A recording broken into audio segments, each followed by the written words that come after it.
Hello and welcome, this is S.G.T.T, aka Simon here. As many of you know, PlayStation 4 Pro is just around the corner as of September 2016, and there is no better way to show how much PC gamers love consoles as to make a console killer build. And believe me, this PC will do wonders at 1080p 60fps gaming. Let's get right into today's build. For the CPU, there is only one valid choice as of this time of year, and it is the i3 6100 dual-core processor with 4 threads and 3.7 GHz when not overclocked. This processor offers PCI Express 3.0 dual-channel DDR4 memory support, and it should get you all the performance you need for around $120. If you are interested in how this processor stacks up to the PS4's Pro octa-core chip based on the Jaguar microarchitecture, let's just say that it beats it by 50% when at stock, and when overclocked to 4.4 GHz, it should get you more than double the performance based on the Geekbench 4 CPU tests. As one of the AMD's APU, the A6 5200 is basically a quad-core variant of the PS4's processor.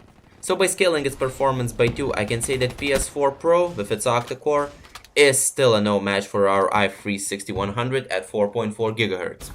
For the motherboard, there is no point in getting anything less than a Z170 chipset board, as they usually support the best features, and they also tend to have the best onboard audio chips. So this ASRock Z170 Extreme 3 LGA 1151 motherboard with its 8-phase power design is a no-brainer. High-end audio, lots of ports, very good power delivery for the price of around $100 with mail-in rebate, makes this board a must for anyone looking to squeeze all the performance from our i3 processor with base clock overclocking, still working if you flashed older revision BIOS from the internet.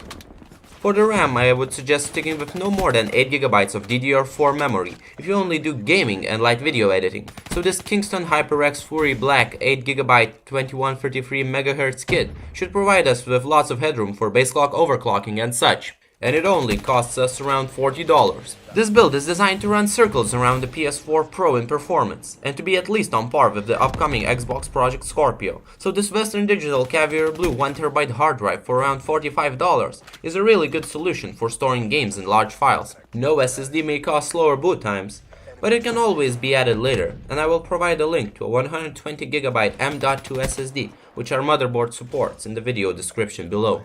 The graphics card is the most important part of a gaming build, and even though Nvidia's GTX 1060 3GB version and AMD's RX 484 GB cards beat even the upcoming Project Scorpio 6 teraflop compute power, as of September 2016 both of these video cards are out of stock in a lot of places, so you should really try your best at finding good deals, or you should just wait a little for the cards to be in stock again.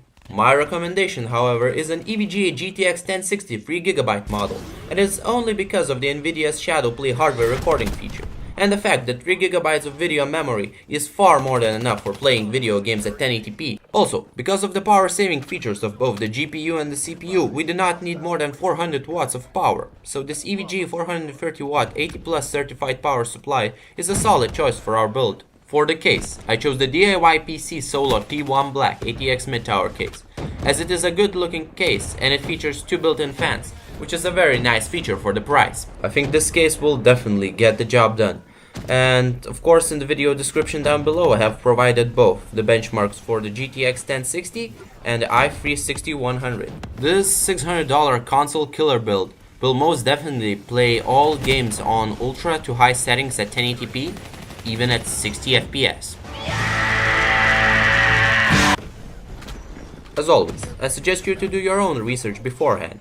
Maybe you could salvage an old cooler or a power supply and bring the price of this build down. But the most important thing when building a PC is that you can get what you want for the price you want. And today we chose to get the most out of our $600 build. And this is the way it's meant to be. I would really appreciate any comments and suggestions for future videos and tech reviews. But that's all the time I have for today. I wish you all well, till the next one.